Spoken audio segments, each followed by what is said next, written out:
Hello there, and welcome to the RotoWire Fantasy Baseball Podcast. I am your host today, Chris Crawford. Today is Saturday, March 25th, and this episode is brought to you by Underdog Fantasy and Fantrax. I am joined once again by my good friend and colleague, Ryan Boyer. Ryan, thanks so much for hopping on. I didn't really hop, but I'm on nonetheless. I moseyed into my chair. Moseyed on. I sashayed. Yes. But I'm good, man. How are you? I'm good. How are you? I am doing well. I am going to be excited to do this episode with you because we are getting so close to the regular season, and we kind of saved our least favorites for last, I think, if we're being completely honest with ourselves, but this should be fun. So today's going to be a combo episode. We're going to be previewing the RBI and the stolen base categories, but real quick before that, we're going to kind of skip headlines because this would be a 3-hour show if not. But Hayden Wesneski has been named the 5th starter for the Cubs. And I do think there's a chance for some fantasy relevance here. Ryan, is Wesneski somebody people should be considering in drafts? Absolutely. I think, I can't remember if it was one of the podcasts you and I did or I did with Drew, but I know he was my pick for strikeouts, maybe? Whip? Maybe it was Whip. Drew. Yeah. Okay. Yeah, but I mean, I'm a fan. He's that slider in particular is just it's almost got like a hard curveball break to it. It's kind of goes more down, and I guess it could probably be termed either. I think Statcast terms it a slider, but right. Yeah, that's the unbelievable pitch. He's got good control. He throws pretty hard. He can sit 94-ish, 95-ish. So I think there's a lot to like there. The Cubs should be less terrible than they've been the last couple of years. The middle infield defense in particular should be better. Although I guess Nico Horner is dealing with a little bit of an injury here. They contend that it's minor, so hopefully that's not a big deal. But yeah, Hayden Wesneski, I think. He had already been a target of mine. I think his ADP is definitely going to go up now. Yeah, for sure. I think this is somebody, if you're drafting in like a long draft today, this is somebody I think you should be targeting for some starting pitching help. And I think it's worth pointing out too, real quick, he was good last year in a very limited sample with the Cubs, but he had a 2.18 ERA, 0.93 whip. We'll round up to 0.94 actually, because it was 0.939. That's, Hayden. We hate to hate on you, but we gotta do the roundup here. But look, and this was a guy that the Yankees really liked. Basically, had to dig a deal that they probably regret hardcore right now. I was getting ready to say. How badly would the Yankees like to have him back right now? Oh my goodness gracious, yes. Maybe he would slide. Maybe probably. JP Sears too. They'd probably like to have him back as well. Yeah, you know what? And Ken Waldichuk. All three of those guys. Yeah. At least one of those guys could be a helper for them right now. But yeah, I don't expect fantasy fireworks. He's not my starting pitcher 1 or starting pitcher 2, but I do think he's a guy that you have to roster right now. All right, so let's get into the steals and the RBI. And let's start with the category where players are actually going to be able to control what happens in that regard, and that is the stolen base category, at least a little bit. Ryan, I'm not sure if you heard, there's new rules in baseball. How do these new rules change how you prepare for a draft for steals? So, I think it's going to be like the Wild Wild West on the bases this year. Nice. Yeah, like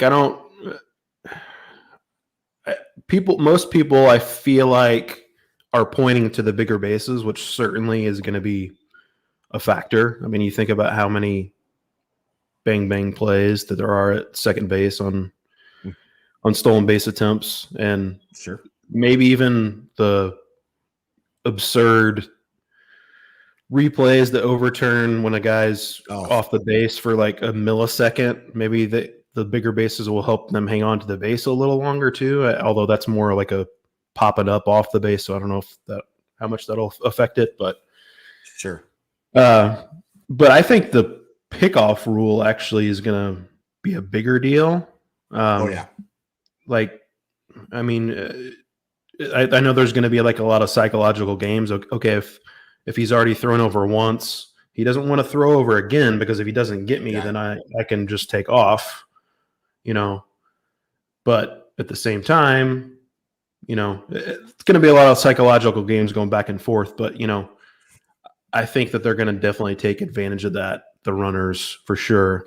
So you're going to see, I forget who, I think maybe Jason Collette tweeted out something recently about how much stolen bases have gone up during spring training. And it's been definitely significant. I don't know how much you can draw on just the spring training factor, but I do think it's going to be a huge difference, which, I mean, and that's baseball's goal. So I think it is going to have the desired effect, and I think it'll be fun. But as far as fantasy terms go, I think there's less of you should have less of an emphasis in the early rounds. I mean, if you can get a Ronald Acuna, which that's very where you are in your draft dependent, but that's great if you can get a guy that has power and speed. But I think just going for like a bopper early is fine, because I think there's going to be stolen bases are going to be so plentiful.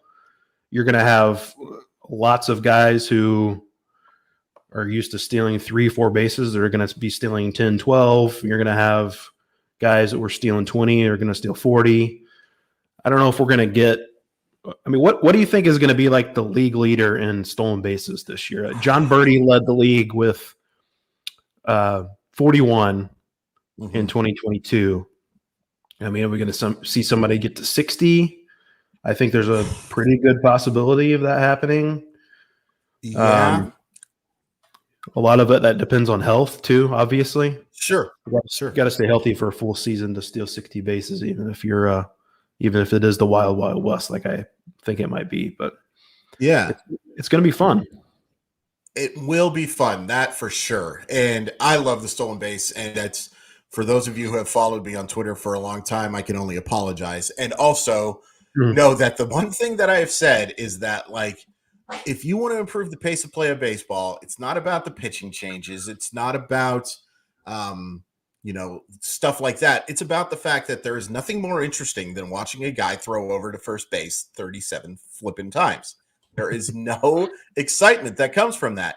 And not only do you eliminate one of the most unexciting things about baseball, you're adding, in my personal opinion, the most exciting thing. I love homers as much as anybody, but the stolen base to me is the most exciting play in baseball. It's a quick thing. It's a challenge thing. It's your best against my best. I love the stolen base. So I love it from that point. But I think you make a good point for fantasy in the fact that, like, you no longer have to be an early targeter for this stuff. Now, a lot of those guys that were early targets, like you said, Julio Rodriguez, Ronald Acuna, those guys are early targets, and the stolen bases are added benefits, probably not quite the right term for it, but it's you're getting 4 categories from those guys anyway. I think this is going to be really interesting to see, and I think there's some real sleepers now that become a little more fantasy relevant. And I would say, too, I'll guess 55 is the stolen base, and we'll come back to this at some point and take a look and see how close we are. But I'm going to say 55, and it's going to be from somebody like Esteury Ruiz, or maybe even like a Bobby Witt Jr., who I think spoiler alert, Esteury Ruiz.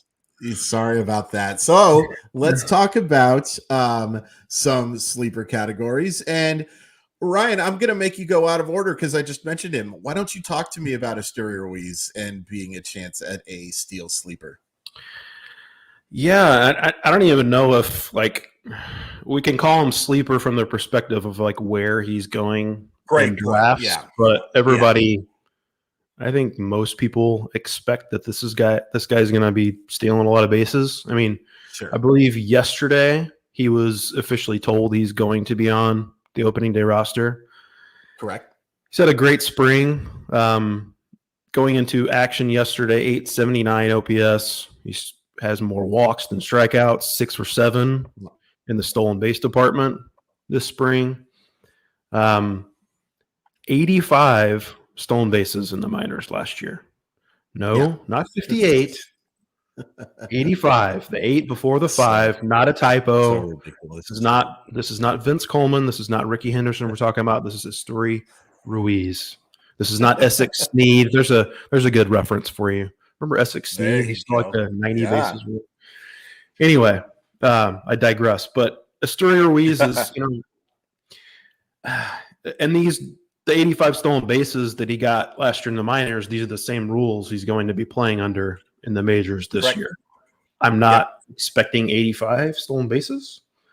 But, he's going to bat at the bottom of the lineup probably. So not going to get a ton of plate appearances, but I think his job is pretty secure. I think the A's are probably done with Christian Pache. And the A's, I don't know if you've seen the A's lineup, but it doesn't resemble a major league lineup. They're going to have to do whatever they can to manufacture runs. So if you have a guy who could potentially be a league leader in stolen bases, I think he's going to get the green light nonstop. I have questions about the hit tool, about his numbers offensively were immaculate last year, but we're also talking about the PCL. And I know in particular his exit velocities were like really, really bad. So I don't know that he's going to be, he could be like Jorge Mateo, like offensively what he did last year. It could be similar to that. I think there's a little more upside there. It's not a great ballpark, but like I mentioned, playing for the A's, like he's going to have the green light when he gets on base. So I think Esteury Ruiz, as late as he's going in drafts, I don't know how much else he's going to offer. Right. But I feel very good about him getting a lot of stolen bases. Yes. I think he's one of those guys, too, that it's like he's only going to have to get on 4 or 5 times a week in order for him to help you in that stolen base category, because he has such good speed and he reads pitchers well, too, which is an important thing. My sleeper is, and I love the Esteury Ruiz. That's why I brought it up in the open topic. And I'll have to admit here, Ryan came up with all 5 of these, and I just stole 2 of them because he did such a good job with picking this stuff. But I have been a big fan. Yes, I am absolutely a thief, and I will pay for my crimes at some point in my life. Garrett Mitchell is the guy that Ryan picked that I wanted to talk about. I really like his opportunity here, and he is a guy with plus speed.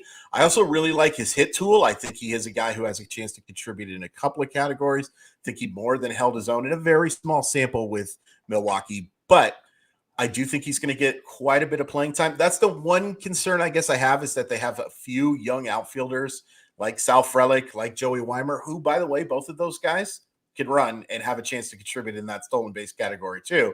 It's definitely guys to be taking a look at the very end of drafts, especially like in NL only formats. But I think Garrett Mitchell's going to hit for average. And I think once he's on, he's a good bet to have like a 30 to 35 stolen base rate, and certainly a guy who I think can benefit from these rules. Absolutely. Love Garrett Mitchell has been one of my favorite outfielder 4, outfielder 5 targets.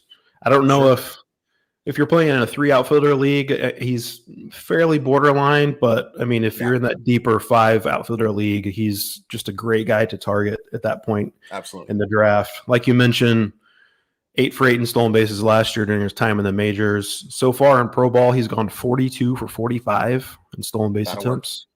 Yeah. And StatCast puts him in the 99th percentile in sprint speed. I mean, he's, as you mentioned, I think he does have the potential to contribute in more than just stolen bases. I mean, you as a prospect hound know that has always been viewed as having like 5 category potential. He has the power. He just hasn't necessarily had the swing path to take advantage of that.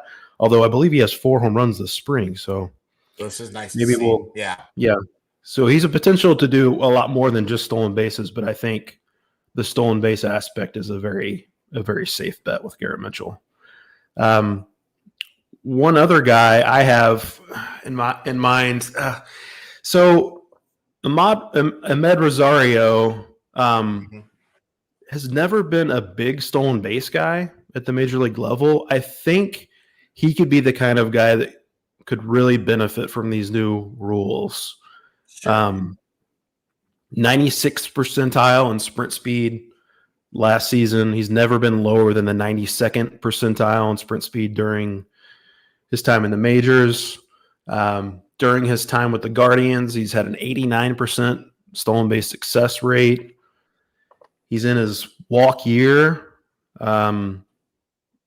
trying to pad those stats. He wants to get paid next offseason. A lot of the time with these guys with stolen bases, it's comes down to motivation. Like, do I want to try to steal bases? And he, especially with these new rules in effect, a guy that's that fast, a guy that's been efficient the last couple of years, I think he could really take advantage of these new rules, and he has the motivation, I think, in a walk year. So I think Ahmed Rosario could go from being a 15 to 20 steal guy to being 30 plus. Yeah, that totally makes sense to me. And certainly a guy, it's funny. We talked about Christian Pache. I think he might have been a example of that if he had any semblance of offensive ability. At this point, you just can't count on him. But I think he would have been that type of guy who could benefit from a guy who has put up ridiculous sprint speed totals and has obviously had plus speed. And you watch him play defense, you know how fast he is. But Ahmed Rosario is another type of guy. You watch him go first to third. He's as fast as any player in baseball. I think he is a guy too. I wish he would get the patience at the plate. Sometimes can really scare me. His approach is sometimes lack thereof, but at the same time, stings the baseball, gets on enough to contribute in that category. I want to talk about CJ Abrams, and it would have been somebody I brought up whether Ryan listed him or not, because I have been a big Abrams fan since he was a high schooler, which feels like it was 14 years ago, but it was actually only about 2 or 3. What a ridiculous draft class that is becoming, by the way, Ryan. Just an unbelievable talent at the top. And no, Abrams was not good last year. And not good is kind of an understatement. And I am concerned about him hitting at the bottom of the second worst lineup in baseball behind the A's, who we just talked about. I think that's probably right. Probably second. There may be a lineup that I'm not thinking of. I can't think of anything too much worse. And I don't really want to think of anything too much worse, because thinking of things worse than Oakland and Washington, why would you want to do that to yourself? But I do think CJ Abrams is going to be a guy who contributes in the stolen base category throughout his career. He flies. He has elite speed. And I think it's worth pointing out, too, that, yeah, he struggled last year, but he did show some flashes, especially towards the end of the year, especially after the trade to Washington for that Juan Soto guy who, no, I don't think is going to be a huge stolen base guy, but maybe he does a run a little bit. CJ Abrams can run, and he has shown a plus hit tool. And I think what he did last year was impressive, considering he missed significant time at the end of 2021 with a brutal injury, and had never played at the upper levels. So the fact he had any success whatsoever is a major compliment to CJ Abrams. No, I don't think he's going to hit 300 or hit 25 home runs or anything like that this year, but I think he could be like a 260, 270 guy, and I think he can be in that 35 to 40 stolen base rate, and I will certainly take that from my middle infielder or a guy that I have on my bench. Sure. Yeah, I think the lack of experience is probably something with Abrams in particular that we don't take into consideration enough. I mean, he had the lost season in 2020, and then he was injured in 2021. Well, that's a great point too. Yeah. Yeah. So, I mean, he was quite a jump to go to the majors. And as you mentioned, kind of finished with a flourish there in the last month for the Nationals. And I don't know that I would be so quick to write him off as a batting at the bottom of the order either. I mean, they've kind of flirted with the idea of putting him at leadoff. He's battled lead off a little bit this spring. By the way, going into action yesterday, 4 for 4 on the bases in stolen base attempts so far this spring.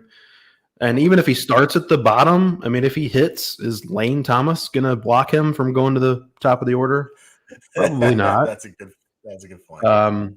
So yeah, I really like CJ Abrams as a stolen base source, and as his tools have always been talked up. So I think there's potential for more than that as well.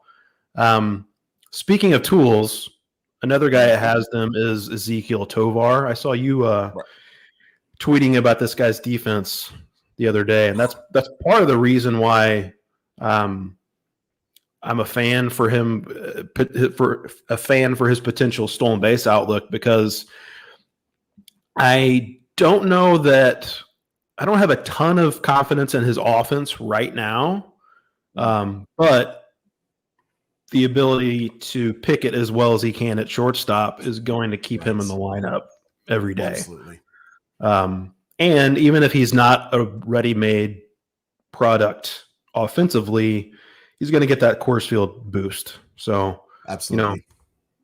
17 stolen bases in 71 minor league games last year, 24 stolen bases in 2021. He also had a 387 OBP in 2022. He's not your classic burner like some of these other guys we've been talking about, but no, good speed, above average speed, and lauded for his instincts on the bases. I think he's a guy who could take advantage of these rules as well. So Ezequiel Tovar, I don't know that he's as much of a threat as some of these other guys to be like a 40 stolen base guy, but I could see him being 20 to 25 very easily, along with double-digit home runs. And as I mentioned, even if he's not quite ready to hit his peak offensively, he's going to have the Coors Field boost. So I think he's kind of a nice, sneaky little late round target. I love Tovar. I think he's a better real-life player than he is a fantasy player, but I think there is fantasy relevance in that. This is not Andrelton Simmons. And, Andrelton Simmons had a couple of years where he wasn't completely useless in fantasy baseball, but Tovar has a much better hit tool, and I do think he can run. He can at least give you that 15 to 20 stolen bases, I think. And if I can get that from him, well, a guy that I think with his bat-to-ball skills can hit for a pretty darn high average. And again, Coors Field, I talked about it with the podcast when I went on with the folks at DNVR. The ball carries there. I'm not sure if people have talked about this, but there does tend to be something to the Coors Field effect. I do think he's going to be a fantasy guy. I went out on a limb and I said, I think Tovar has a chance to be a top 15 shortstop. I think that might be a pretty hot take, but I really do like his skill set quite a bit.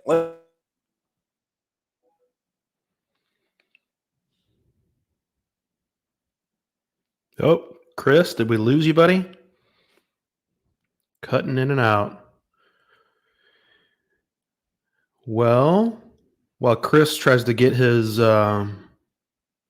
internet back and up and running, I will go ahead and move on to some stolen base fades.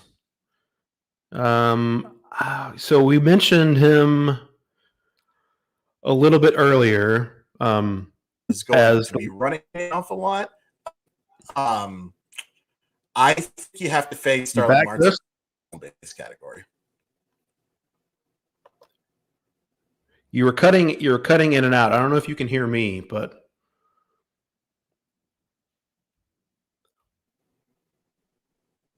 I think we lost. Oh, Ryan, you back? Yeah, I'm here. You're cutting in and out. I was I don't know if we overlap there, both talking, but I don't know if we could hear each other. But yeah, I was trying to go in on John Birdie, and it sounded like you were talking about Starling Marte. So did you get through with your Marte spiel? And now I don't hear Chris again. I'm going to go ahead and move on to John Birdie then. And we'll see if I I don't know if I don't think my internet is the one that's acting up. I think it's Chris's. He's kind of going in and out for me. There we go. Now it's just me. Hey guys. So John Birdie, we talked about earlier, led the league in stolen bases with 41 in 2022. He's always had elite speed. He's always shown the ability to steal that kind of, to reach that kind of stolen base total. My problem with him is potential playing time issues. As it stands right now, he does not have a set spot necessarily in the Marlins lineup. I mean, because he is able to move around so much and handle different positions, that allows him to. Hey, Chris is back. Chris is back. Sorry about that, everybody. The internet connection here. Go ahead. Did you get a snow hitting your? Nope, it can't be blamed on. It can't be blamed on snow this time. It can be blamed on living somewhere far away from civilization. Anyway, who are we talking about? And I was in the middle of John Birdie. I'll go ahead and finish Birdie, and then we can. If you want to backpedal, and you can hit up. Go ahead, buddy. Yeah. Okay. So, as I was saying, John Birdie. I'm not confident in the playing time. He doesn't have a set starting job. Versatile enough to move around and be the quote unquote everyday player without an everyday spot. But he's had some injury issues in the past. Of his 41 stolen bases, he had 18 in June last year. Just an absurd number. Jeez. And then from July on, he just had 19, which is not a bad number, but considering that's basically the same as he had in that 1 month. And from July on, he also had a 581 OPS. Okay. So I don't know if you guys are aware, but John Birdie can't really hit very well. No. John Birdie can run. Yes. But, I just worry that the playing time's not going to be there. And, if it's not there, he's going to need to be in the lineup a lot to be able to contribute significantly in the stolen base category. And if he's not giving you a lot of stolen bases, he's going to give you absolutely nothing. Yeah, and that would be my one concern. Like, calling him a one category player is like the understatement of understatements, right? Like there's just no chance that he's going to help you anywhere else. I hope I'm wrong. I hope John Birdie ends up hitting 330 and we look foolish for this, but there is just so little offensive upside with his game outside of stolen bases. And real quick, for those of you who missed me saying Starling Marte, the reason I'm fading him is because of injuries. There's no doubt that the Mets have to keep him healthy. I just don't see a path to him being a 40 steal guy, which might be what you would need to justify to take him in the first couple of rounds. I like Starling Marte. I think he's going to help the Mets more than he's going to help. Not necessarily help fantasy teams more, but I do think you have to fade him a little bit in stolen base stuff. And I think you also have to do this with Jorge Mateo of the Baltimore Orioles. Similar reasons for John Birdie. And I think the fact that he's going to be at shortstop is great. I just don't know about the fact that him contributing in any other categories. I would imagine that the Orioles aren't. If they're hitting him at the top of the lineup, they're making a mistake. I imagine that you're going to be seeing him hit at the very bottom. It's a similar profile to Birdie, I think, whereas he's a little bit better, I think, in the average tool than Birdie would be, but not enough for me to justify taking him unless I am basically desperate for stolen bases. Sure. I mean, he graded out really well defensively at shortstop last year, so yeah, he could have a little bit of job security from that perspective, but Gunnar Henderson, I don't know if you guys have heard of him. He can also play shortstop. Yeah. The Orioles have kind of a glut of infielders that it's not. I mean, Henderson is going to be playing every day regardless. Yes. Yeah. the plan seems to be to play him at third base more days than not, but he's also capable of playing shortstop. He's played some second base. But, a guy who's kind of been squeezed out of playing time is Ramon Urias, who actually won a Gold Glove at third base last year. Yeah. And while he's not the stolen base threat, is a much better hitter than Jorge Mateo. So I could easily see them going to an alignment of Ramon Urias at third base, Gunnar Henderson at shortstop. Fair. And Jorge Mateo, pinch runner extraordinaire, I guess. Yeah. I don't think the long-term security for his role is there. And like is the case with John Birdie, he's going to need to steal those bases. Otherwise, he's going to be basically useless, I should say, in fantasy. Yeah. Fair. Another guy I'm worried about from a bottom-out potential, I feel like I'm kind of picking on Adolis Garcia because another podcast that we did, I think I picked him as a bust in maybe home runs, and not that I didn't believe in his power, but I just think he has the potential to lose his job just because he's not that good. But from getting back to a stolen base perspective, Adolis Garcia's sprint speed dropped to the 65th percentile last year. He's not young. I believe he's 30. I mean, he's fairly new to the majors, so it seems like he should be younger than he actually is. A guy reaching his 30s, sprint speed in decline, horrendous plate discipline. Yeah. The Rangers are spending money. They're trying to win. I could see Adolis Garcia losing his job.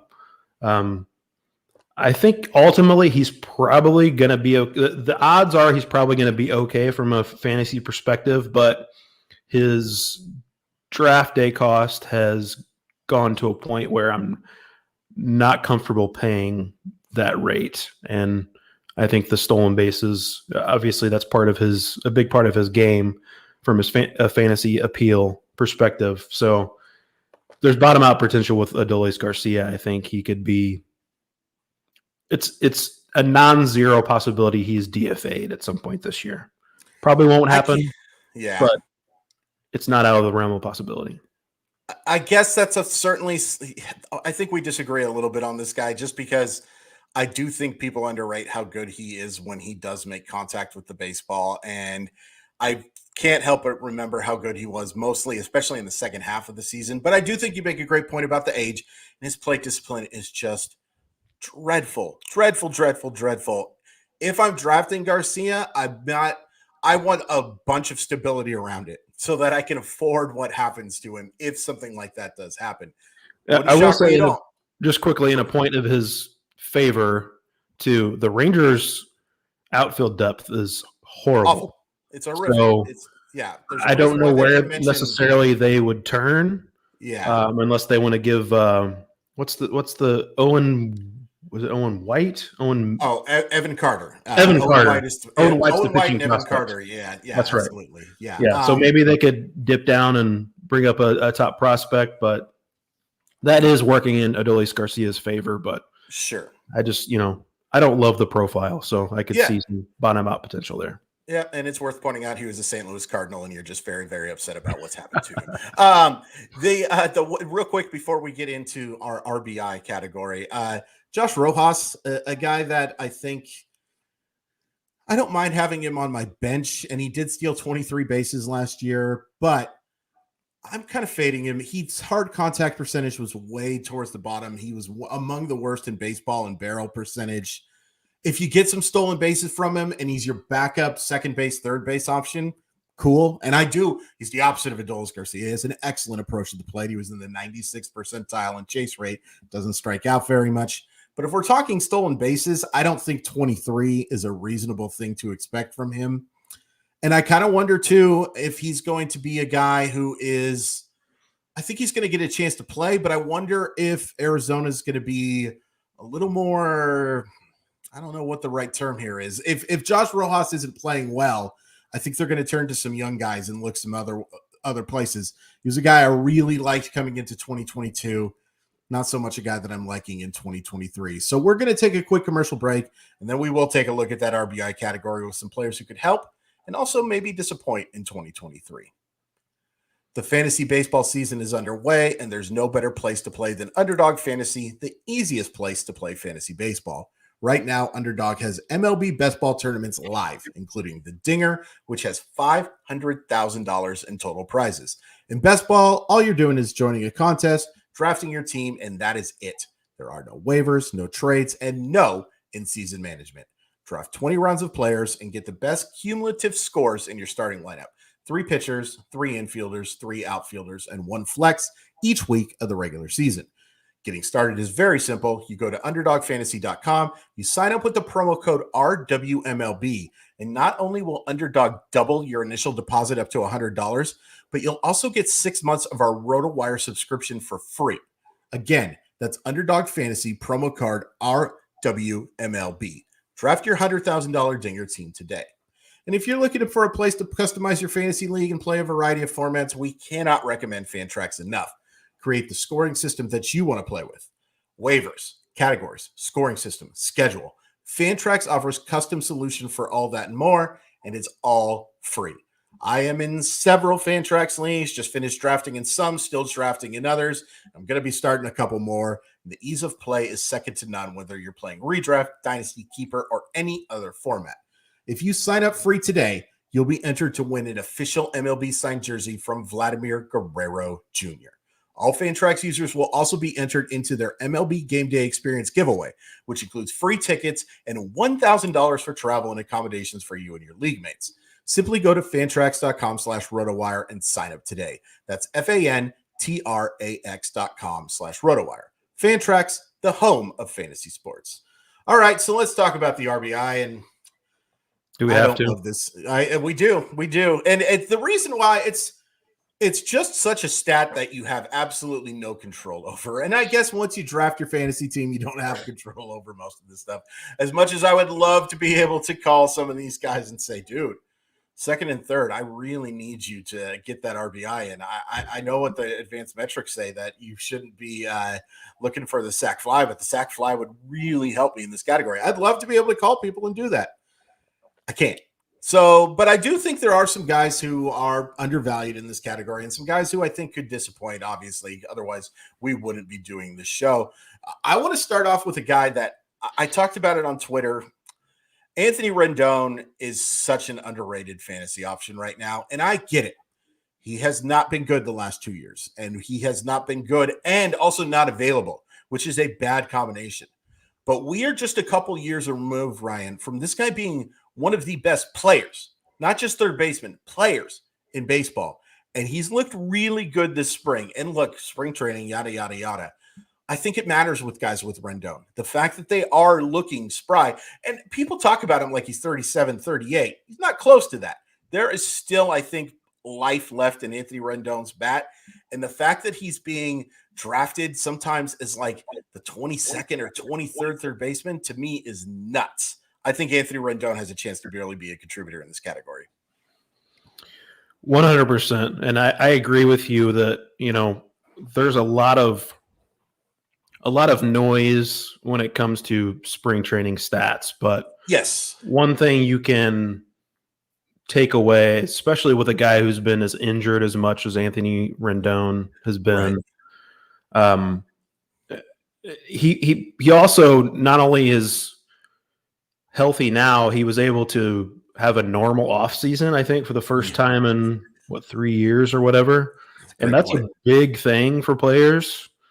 Like he's able to go through his normal routine, and obviously he's looked fantastic this spring, especially at third base, which is not a good position in fantasy. Really bad right now.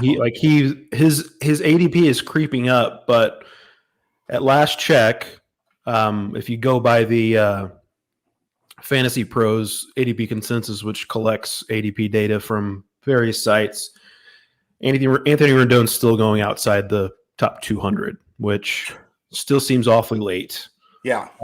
He's going to be batting cleanup behind Taylor Ward, Mike Trout, and Shohei Ohtani. Heard of him.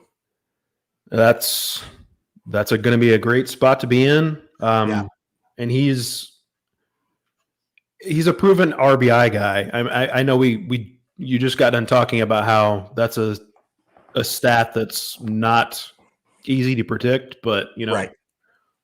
The best you can do is pick guys not only that are good, obviously, but are in a good spot in the lineup, in a good lineup period. And, Anthony Rendon makes a lot of contact too. Like, he doesn't strike out much at all for a guy who hits for power. So those guys tend to drive in runs when they're given the opportunity to do so. So love Anthony Rendon. Love that call. Another guy I really like from an RBI perspective is Andrew Vaughn.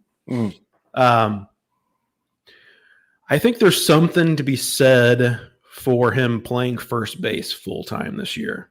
Interesting. He's not an outfielder. No. He was tried in the outfield. It did not go well. No. I can't imagine that didn't he basically learned to play the outfield in the majors. Not basically, he did learn to play the outfield in the majors. And with so much focus on that, I think it had to have affected him offensively. Him going to first base full time, I think, is going to be great for not only the White Sox, because they'll have a better defender in the outfield, as long as they don't put Eloy Jimenez out there. Sure. But I think going to first base full time is going to be very good for him. 90th percentile in a hard hit rate last year, 82nd percentile in exit velocity and max exit velocity. The contact rate I mentioned with Anthony Rendon, Andrew Vaughn makes a lot of contact too for a guy who can hit for power. Strikeout rate was well below 20% last year. He could start the year batting like 6th maybe, but I think there's definitely potential for him to move up. I mean, Andrew Benintendi, I know they just gave him a big contract for #reasons, I guess. I think he could move down, Sure. There's a potential for him to move up to like the cleanup spot, I think, if he gets off to a good start. And, if that happens, then there's guys like Tim Anderson, Luis Roberts batting in front of him. Sure. Not guys that they're not OBP gods, but they could get on base enough to give him RBI opportunities. And I think Andrew Vaughn is just a good hitter. I think he's got some breakout potential. Me too. Yeah, I think he was actually super underrated for what he did last year, especially after, struggling in 2020. Or the fact that he had so little experience. Again, it's similar to what we were talking about earlier with Abrams. The fact that he showed any success with that little of experience in minor league baseball is something. My one concern here is the fact that, and I'll talk about one of these guys in a little bit, is the fact that I think one of the reasons he might be able to hit cleanup is the guys who hit in front of him cannot stay on the baseball field. So that is one concern that I think I have with Andrew Vaughn in terms of RBI. But I do think he does have a chance to move up in the order. And even hitting 6th, I think he can be in that 90 to 95 if those guys can stay healthy. Speaking of cleanup, Masataka Yoshida is going to be hitting cleanup against right-handed pitching and maybe against left-handers as well. We'll see what happens there. But I was so impressed with what he did in the WBC. Bring back the WBC, by the way. I would so much rather be watching that than these end of Arizona games. I am so sad that I don't get to watch more of it. What a tournament. But he was one of the most impressive players during it. And I think the fact that he's hitting 4th and going to be hitting behind a guy like Rafael Devers is going to give him a ton of RBI chances. And he might be that rare guy who only hits 15 to 20 home runs, who can still drive in a bunch of runs because he's going to hit doubles, he's going to hit for a solid average. And the fact that the guys who are hitting ahead of him, Justin Turner is not somebody that I love for fantasy, but I do think he can at least still get on base at a solid rate. And Rafael Devers is one of the best players in baseball. I think Yoshida has a chance to be a big-time contributor in the RBI category. Yeah, I'm with you. And I would add Tristan Casas to that as well.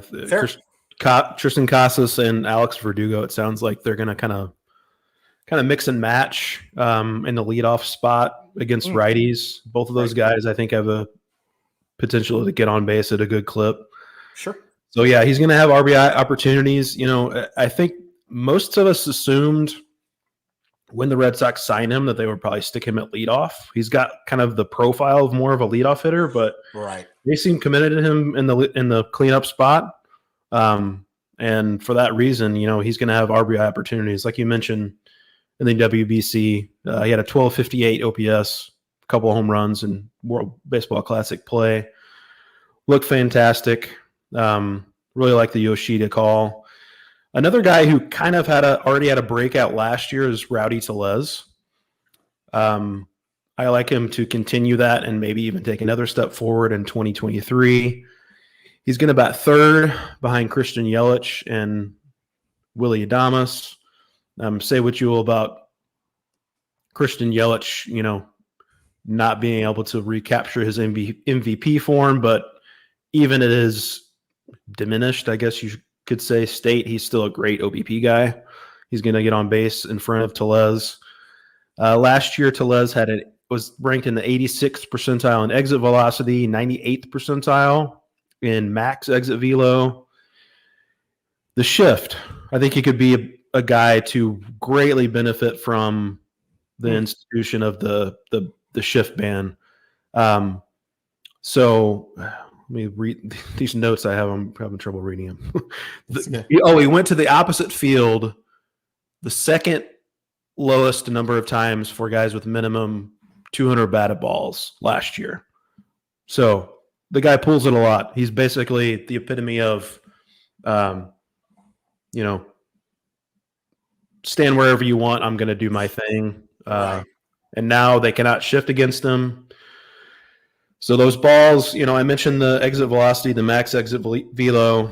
Those balls he pulls to the right side, those balls should get through now. I think he has the potential to, I believe he hit 219, something like that last year. I think he could easily hit 260. That's going to create plenty of more RBI opportunities. And Tellez was a lot better against righties last year, but prior to that, he didn't really have any platoon issues. So I don't think he's necessarily a guy that's going to be benched regularly against lefties. The Brewers do have some other options to play first base against lefties, although it doesn't sound like Keston Hiura is going to be one of them. But I do think Tellez could still get some run against lefties as well. So that's going to help keep up those counting stats. The more opportunities he gets, the breakout he had last year, I believe in. I think he could take another step forward. I think Hiura, it's interesting that you bring him up because I was just thinking earlier this morning, how many dudes could the Brewers trade to the Phillies who make an awful lot of sense as a replacement for Rhys Hoskins? And I think Hiura and Luke Voit, who apparently has changed his opt-out date again, both are guys who could make sense in that category. Just something that came to my mind as you were talking about that stuff. I think Hiura would make a lot of sense for Philadelphia. I like Tellez. I do worry about the fact that he is so pull heavy, and there's still going to be a way to look. They're limiting the shift. I still think there are going to be opportunities here, unfortunately, where they're going to be line drives that get caught here. But like you said, Christian Yelich gets on base with the best of them. So I do think that there are definitely drove in 89 runs last year. I don't see why he can't be in that triple digits next year. And I want to close with my good friend, Big Dumper, Mr. Cal Raleigh, because I am all in on him this year. I think Cal Raleigh is going to be a guy who hits in the middle of a Seattle order. That's going to be pretty good. Get a chance to drive in Julio Rodriguez, Colton Wong against right-handed pitching. I think, Ryan, you're well aware that left-handers is going to be a bit of a struggle for the young man. And Teoscar Hernandez and sometimes the Eugenio Suarez as well. Plenty of chances for RBIs there. He was excellent in the second half of the season. He's a big reason why Seattle was able to break that postseason run. And mostly I just like saying Big Dumper. The fact that I can say Big Dumper on a podcast is just an unbelievable treat. But the talent is so underrated here. I think he's going to end up finishing as like a top 7 catcher. I know the average concerns. I know he strikes out an awful lot, but I know he's going to contribute in the power category. And in turn, I think he's going to be a big RBI guy. Ryan, I'm not even going to give you a chance to dispute that. Let's talk about some fades. And Ryan, I think a lot of times what we're talking about with RBI fades here are guys who are going to be hitting at the top of the order. So let's talk about one who's going to be hitting, if not at the top of the order, pretty close to it. That signed a pretty big contract in Philadelphia. Yeah, I'll be honest. Just full transparency before we get into these RBI fades. I hate this section. Me too. It's the like I don't in this short time of doing it. Like we have to do this for fantasy purposes. It's part of the gig, but you know. It just feels like we're like bashing these guys who we actually like. I think. Yep. Yeah. 100%. Legitimately, like we probably like all of these guys that we're going to be talking 100%. about. Billion%. It's just, I mean, with RBI, I kind of alluded to it earlier, and we've talked about it. It's just the best you can do is, you want guys that are in a good spot in the lineup and guys that are in good lineups. Period. So, so you mentioned him earlier in those uncertain terms, but Trey Turner is who I'm going to be talking about. I love Trey Turner. We all love Trey Turner. He just went nuts in the WBC. Yeah. I think he's going to have a great year. However, he had 100 RBIs in 2022 while batting third predominantly for the Dodgers. He'd never driven in more than 77 prior to that, as mainly a leadoff hitter during his time with the Nationals. He's going to be back to hitting leadoff for the Phillies. And the Phillies lineup, while good, less good now that Rhys Hoskins is hurt, but they don't really have, especially with Bryce Harper out and Rhys Hoskins done for the year. Right. They don't have a lot of good OBP guys. Kyle Schwarber walks a lot, but sits for such a low average that he doesn't get on base a ton, especially towards the bottom of that lineup. And that's the guys that are going to be getting on or not getting on ahead of Trey Turner. I mean, he's so good that he could still drive in 70 runs. Yeah. But I mean, he might drive in 62 runs and still be very good. Yeah. I fully expect that to happen. But we're just talking about strictly RBIs here. And a guy who had 100 RBIs for the first time in his career last year. He could easily see a huge drop through largely no fault of his own. But that's just the situation he's in. So, again, long story short, Ryan hates Trey Turner. I am going to go with another guy that is just so easy to hate in Michael Trout. We talked about it earlier. I am not buying in on – it's amazing that I just forgot his name. Who the heck is hitting at the top of that lineup? Taylor Ward. Taylor Ward, who I kept wanting to call him Turner Ward, and I knew that wasn't right, but I certainly wasn't getting the name Taylor. Cardinals hitting coach Turner Ward. Yes. Turner Ward. He's a good player. Michael Trout is a very, very, very, very, very good player, but I don't know if he's going to have a ton of RBI chances because I like the middle of the Los Angeles order a lot. And if Mike Trout was hitting behind Shohei Ohtani, or if he was hitting behind Shohei Ohtani and Anthony Rendon, I'd love him as a chance to drive in a ton of runs. But he's not going to be doing that. He's going to be hitting behind Taylor Ward and some not so good guys at the back end of that thing. The depth of the lineup for Los Angeles is just not very good. So I can see Mike Trout being a type of guy who hits 40 home runs and only drives in like 90. That's certainly going to help you. But if you expect Mike Trout to be among the RBI leaders, and that's why you're drafting him, some people still taking Trout in the first round, I think is kind of silly. And again, I love Mike Trout. I love him to death. I don't know why Ryan hates Trey Turner, but I love Mike Trout. There's no way anyone can take anything else away from that category. But I'm not sure if he's a great RBI play for 2023. you're on an island with this take. I think, at least from my perspective, I think he's going to be fine RBI wise. I will say, we have to keep the injury stuff in the back of our mind with Mike Trout. I think there was a lot of doomsday scenarios happening when the back issue came up last year, but then he came back and was fine. I'm not so much worried about that, but he's missed a lot of time with injuries, calf stuff, other things. So that is something to keep in mind. I'm more of a Taylor Ward believer than you are, I think. So I think there are going to be a good amount of RBI opportunities there. He's not going to drive in 120 if he bats second all year.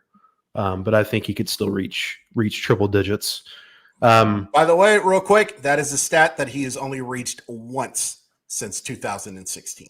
Yeah, 72, 79, 104, 46, 18, and 80.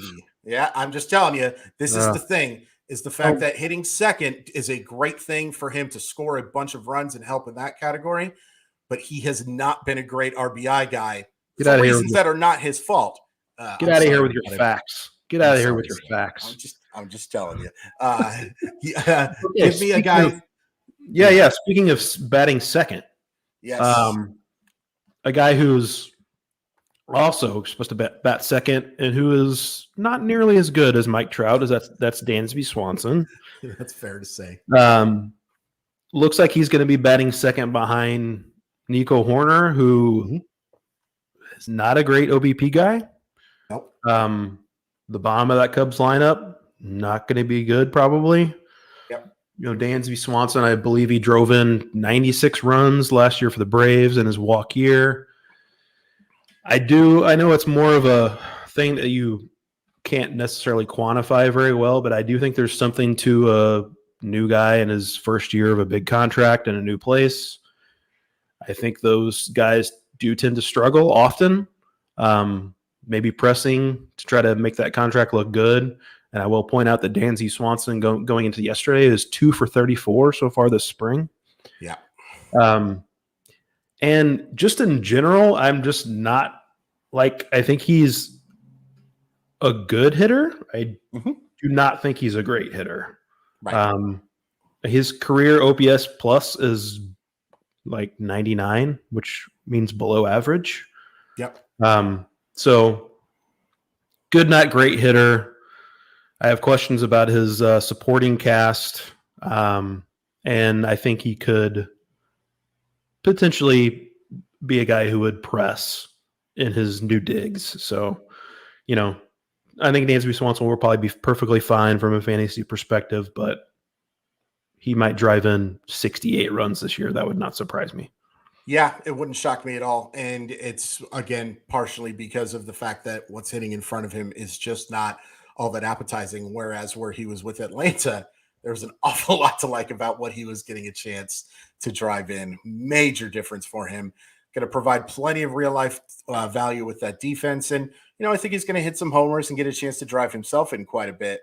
But I'm not in love with him in that category either. And just real quickly, we'll end with guys like Mookie Betts and Luis Robert. It's the same scenario that we're talking about a little bit with Mike Trout and Trey Turner, is the fact that hitting at the top of their lineups or near the top of their lineups.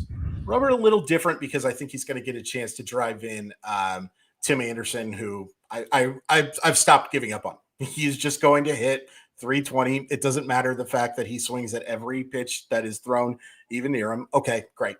There's too much proven thing here that he is going to hit for a high average. But with Robert, it's a little bit injury stuff. I think calling him injury prone is silly because he was perfectly fine in 2020. It's not his fault that there was a shortened season. But he has dealt with a little bit of stuff. And the fact that I do not love the bottom of the White Sox lineup. I like the top of it quite a bit. I don't love it. I really dislike the bottom of the Dodgers lineup right now. There is an underrated bad bottom of a lineup right now. This team has been 100% so good over the last few years. Now it's not great. And I think Mookie Betts is going to contribute in every other category just fine. But it wouldn't shock me if he did what Mike Trout did to a lesser extent, where he hit 40 home runs and drove in 80 runs. I could see Mookie Betts being that guy who hits 30 home runs and drives in 70. It's not terribly common, but I do not love that situation for Betts, at least in terms of the RBI category. Ryan, real quick before you close, do you agree with that? Breaking news, Chris hates Mookie Betts. Yeah, I hate Mookie Betts. Bad bowler. Yeah, the bottom of the lineup is Miguel Vargas is probably going to hit in the bottom third. We like him, but I think he could move up very quickly. And around him is projected to be Miguel Rojas and Trace Thompson. Yeah, I'm in love with it. Yeah, so I'm with you. I think the Mookie Betts, very much like Trey Turner, could be, almost certainly will be, an elite fantasy contributor. I think he could still return first-round value, but he just might be a little lacking in that RBI category. Let's never do this again. Let's never fade RBI people again, because it's just not their fault, and it makes us sound like I hate the term hater, but it does make us sound a little bit like haters. That's going to do it for us. Thanks again to our sponsors, Underdog Fantasy and Fantrax. We really appreciate their support. You can follow me on Twitter at Crawford_MILB, and you can follow Ryan at Ryan P. Boyer. Stay tuned tomorrow. Drew and I are going to go over the saves category, which is just as exciting to talk about. We really appreciate the support. Thanks again, and we'll see you next time.